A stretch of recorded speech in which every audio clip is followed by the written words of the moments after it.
Praise the Lord. Welcome to the channel. ఆయన Jesus దేవుని మహాకృపను బట్టి అందరూ క్షేమంగా ఉన్నారని ఆశిస్తూ ఉన్నాను. ఈ దినం దేవుని వాక్యం ఆదికాండం 9వ అధ్యాయం 11వ వచనం. నేను మీతో నా నిబంధన స్థిరపరచుదును. ఈ దినం మనం నోవహు గారి జీవితం నుండి మరొక విషయాన్ని ధ్యానించబోతా ఉన్నాం. అదేమనగా నోవహు గారు దేవునికి ఇష్టపూర్వకంగా జీవించారు. తనకి దేవుడు ఈ విధంగా ప్రవేశించు అని చెప్పినప్పుడు ఆ విధంగా ప్రవేశించి తన యొక్క జీవితాన్ని కాపాడుకున్న తరువాత దేవుడు ఒక నిబంధనను ఆయనకి ఇస్తూ ఉన్నారు.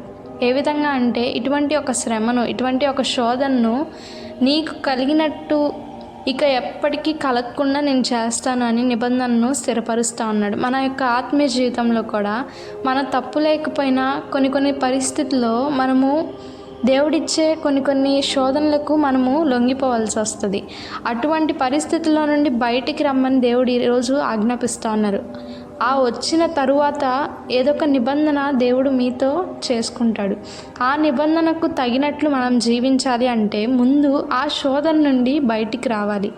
మనం వస్తూ ఉన్నామా, మనము మన యొక్క ఆత్మీయ స్థితిని కోల్పోతూ ఉన్నామా, లేకపోతే పునరుద్ధరించుకొని తిరిగి ఆయన సన్నిధిలో చేరుతా ఉన్నామా? ఒకసారి మనం జ్ఞాపకం చేసుకుందాం. దేవుడి దినమందు మనతోనే మాట్లాడుతూ ఉన్నారు. నోవహు గారు బయటికి రా అని చెప్పిన వెంటనే ఆయన వచ్చారు. అందును బట్టి ఆయనకి దేవునికి మధ్య ఒక నిబంధన, వాగ్దానము దేవుడు స్థిరపరిచారు. అటు రీతిగా మనకు కూడా దేవుడు స్థిరపరచును గాక. ప్రార్థించుకుందాం. మమ్మల్ని ఎంతో మిక్కిలిగా ప్రేమించిన మా ప్రియ పరలోకపు తండ్రి, దేవా, ఈ దినమందు ప్రభా నీ చిత్తమైతే ప్రభా నాయన మాకు మీకు ఉన్న ప్రతి ఒక్క బంధకములను తొలగించండి. మా యొక్క ఆత్మీయ స్థితిని అనుదినము పునరుద్ధరించండి.